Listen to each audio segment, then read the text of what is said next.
In today's video, we are going to do a deep dive for the CEF factions and its sublists for Heavy Gear Blitz. We're going to go over the lore of the faction, how they play, and just much more.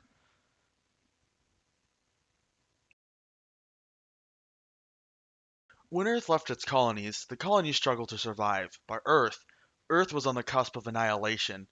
World War III ensued. It killed untold billions. During this time of death and turmoil, a new party would rise to power, the new Eurasian Commonwealth. As the war raged on, the NEC would create the Grelles and the hover tanks, which would prove invaluable as they waged war against all that opposed them. Through violence and diplomacy, the NEC would soon bring the solar system under one banner, theirs. Soon after, the new Eurasian Commonwealth would change their name to what we know today, the New Earth Commonwealth. As the solar system was left in shambles, there was only one option: war. This war would bring the colonies to heel, providing the NEC with resources they needed and deserved. And with this plan in motion, they created the Colonial Expeditionary Force, or the CEF for short. Things took longer than expected, as this militarization would take 10 years until it was ready. They first launched this war against the colony planet of Caprice. The colony planet of Caprice would willingly surrender so that untold millions or billions wouldn't die in vain. But one day, if timing proved opportune, they'd take back their planet. The CEF had attacked Caprice first, as it resided by a Tannhauser Gate. A Tannhauser Gate is a spatial anomaly similar to a miniature black hole, but with a gravitational field far stronger than expected for its size. This intense gravity bends spacetime until two distant points connect, allowing the CEF to rapidly attack the colonies. They then would proceed to attack Utopia, a world ravaged by nuclear wars of the past. Making the surface uninhabitable, three nations would dominate Utopia: Steelgate, Cogland, and Greenway. These nations would actively war or skirmish with each other, making them an already weakened force. But the CEF decided to let the Utopians have a semblance of autonomy of self-governments. So they would support Steelgate as they would eventually conquer the nations over 9 months. Then would come the invasion of Terra Nova. They would invade their industrial complex, but the Terra Novas would not idly sit by as their home was attacked by these invaders. They would engineer satellites and drones to attack and cripple the CEF fleet. As the further the CEF pushed, the harder the Terra Novans would push back. This turned into a war of attrition, one that neither side had an advantage on, until Peace River would attack the CEF supply lines. They would eventually be defeated, although the final battle cost 100,000 brave Terra Novan lives. The fleet would withdraw, leaving CEF ground forces alone, who continued to be a nuisance. Eventually, the CEF would finish licking their wounds and invade the world of Eden, though as they passed through a Tannhauser Gate, it would disrupt an asteroid belt, which would send asteroids crashing into Eden, killing around 10% of the population. As the world tried to recover, the CEF invaded. Eden was a feudalistic world made of noble houses. They armed themselves for war. They were somewhat at a disadvantage, as the CEF would rout the noble houses. Now, remembering how they conquered Utopia through the promise of power, one of the noble houses would swear fealty after they promised them a position in the government, leading the rest of Eden.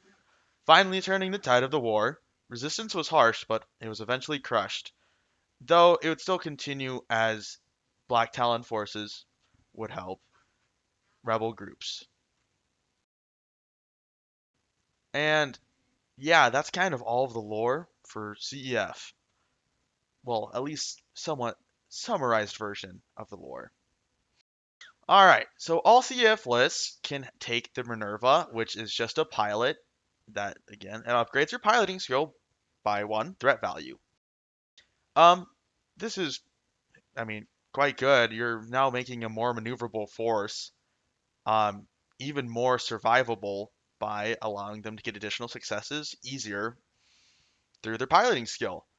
And then Advanced Interface Network. This is really good. Any, veteran CEF frame can improve it by 1, their gunnery by 1 for 1 threat value, times how many actions it has. This is depending on the frame, could be a little pricey, or it could just literally be one threat value.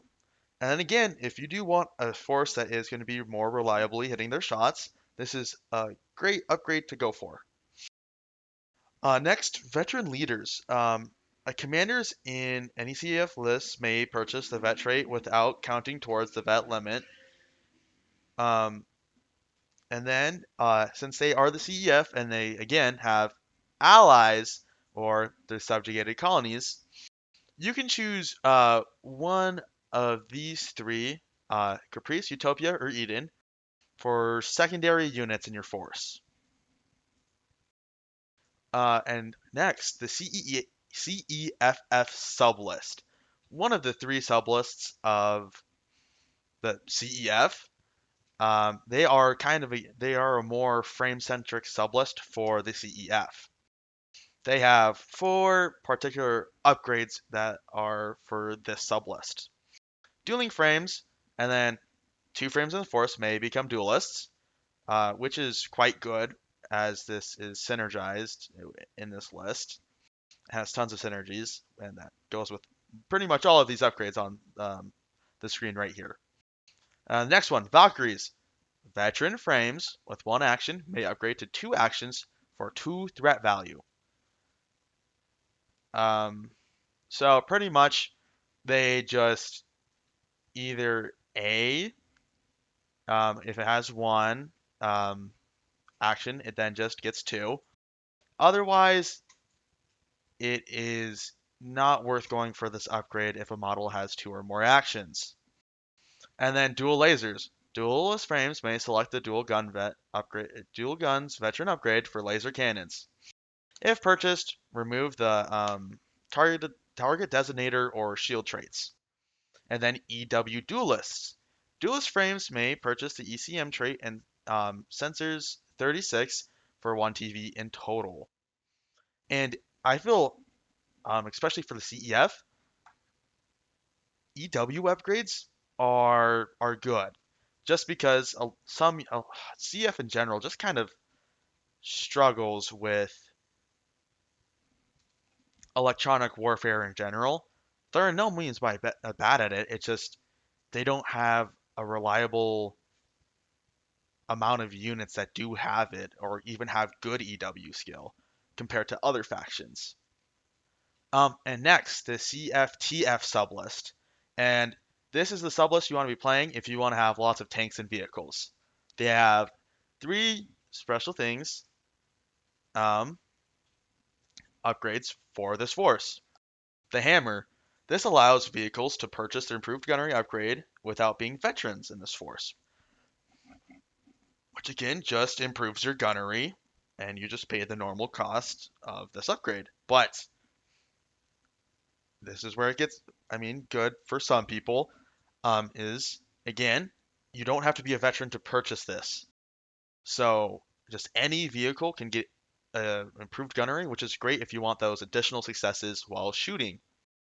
And then tank jockeys, light and medium hover tanks, upgraded with the vet trait. Ignore the movement penalty for moving through difficult terrain. And this thing is, it's depends on your situation, I would say. Because again, light and medium hover tanks have hover, but if difficult terrain does come up, that could be helpful. I just don't know. This just feels quite situational to me. Um, I guess if you're already purchasing veteran, I guess it's just a nice little plus to have, so your mobile force stays more maneuverable. And then lastly, Outriders. One combat group in your force may deploy with a recon special deployment if all models in the combat have the hover movement type. Which is great, because CEF, again, has hover, and a lot of their units have hover or are slightly maneuverable and able to just kind of get around the battlefield. This gives us an additional 6 inches of deployment on, again, an already very mobile and maneuverable force, which is a plus because deploying and kind of having that advantage depending on what objectives you pick is amazing. All right, the CIF sublist. This is your infantry sublist for the CF. So a lot of Grell and flails. And then they have three upgrades. The anvil, the infantry can be a part of general purpose, strike force, fire support, reconnaissance, or special operation combat groups. And then they have alternate approach. And then Grell, who upgrade the veteran trait, will also receive the Jetpack 4 trait. This is solid because Jetpack is and you forfeit your normal movement, but then you get to move vertically for like up to 4 inches. So again, good on getting on top of buildings without having to do a lot of other stuff. And then lastly, something to prove. Grell infantry models may increase their gunnery skill by 1 for 1 threat value. Um, this is, I'd say, again, just quite solid from my experience. Is you get to just get better additional successes, but the downside is you are putting them on infantry models that are caught in the cover could be removed quite easily. But if they have the advantage and the cover, this was probably solid if you're going for a more elite infantry force. All right, and then CEF's standout equipment. I personally find three things to really stand out on the weaponry kind of side for the CEF. First being particle accelerators. Pros, Haywire, Advanced, and Haywire, it pretty much cripples the opponent without taking away their top speed, but minus 1d6 to attack rolls and defense rolls. So, which is really good if you're hit with if it just, margin excess of 0. Um, and then +1 from advanced, which is really good. And this has a high base damage compared to same class weapons, meaning if you're able to, you know, hit them with this, which I usually see a lot of medium particle accelerator cannons, um, and they hurt because even if you have an armor 8 unit, you then get haywired. And if they somehow only get margin success of 0, you're in a weakened state to be easily hit by other units. Um, it can be used. It's meant for close to mid-range. And one kind of downside is that it's not the best at long range. Though it can shoot 48 inches, which is amazing, but it's just not with people rolling 2d6 versus your 1d6 or even potentially 3d6 versus your 1d6 unless you do like let them have it. This isn't an optimal range to be using at it. So very just close to mid-range engagements. Secondly, laser cannons.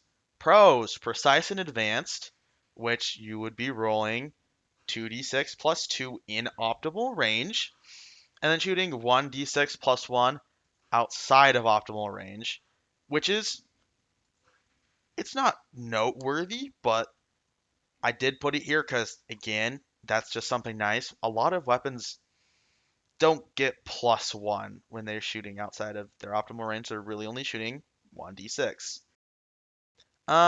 Again, though, this just will struggle in close quarters combat. It's meant for more mid-range, sometimes long range, but it's just not going to do great in close quarters combat. And then rotary lasers.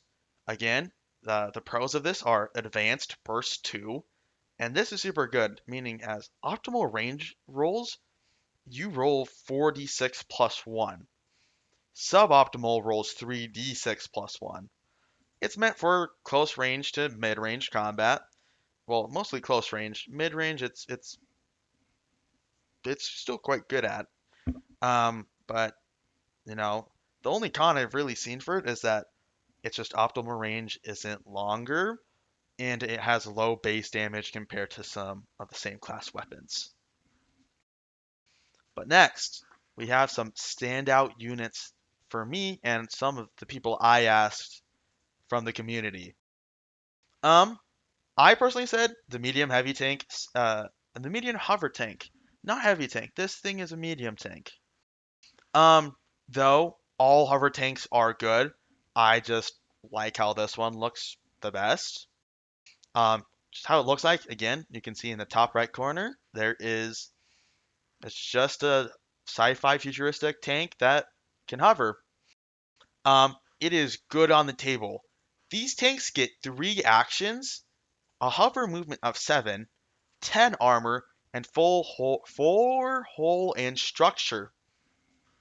So even if you do penetrate through the armor, you'll probably only be scoring maybe 1 or 2, or if you rolled amazing and they rolled terribly, you might cripple it. But that's like a 1 in a million chance. But I digress. Um, they get airdrop and jump jets too. These both allow them, airdrop allows them to start 24 inches up the board, which is just crazy because that way they can most time get the optimal position starting out, and while they're moving, they'll always be able to get back into position. Like probably usually gives them cover, or they just can't be, seen at all. They're just super maneuverable. They're great heavy weapons platforms, and they're really good at picking off targets and can take a lot of sustained fire. All right, and then next are the flails. Their aesthetic is they're robots, but they actually have a Grell brain inside of their robotic body. Um, are they good on the tabletop? 100%. Being the price or cheaper than recon gears, they have 4-2 hull and structure, where recon gears just have 3-3, making them tankier and less likely to get crippled than an actual mech or gear. And then again, since they have Jetpack 4, they're able to get to elevated positions easier. They easily outmatch infantry and can go to toe with lighter armored targets. Then Grells. Aesthetically, they're just genetically grown, made super soldiers. Are they good on the tabletop? For sure. These guys are the best infantry in the game. They're able to chip away at lighter armed gears or vehicles while completely outmatching other infantry. These guys are just a solid chunk of meat that are called Grell, which are infantry. Sometimes even if you position them right, they one time I've seen this a couple times. They have one-shotted a lot of lighter gears, but most of the time I just they just don't tend to do that. But they are really really good. And then CEF's overall strengths and weaknesses. The CEF are primarily ranged army with access to the best infantry and tanks in the game.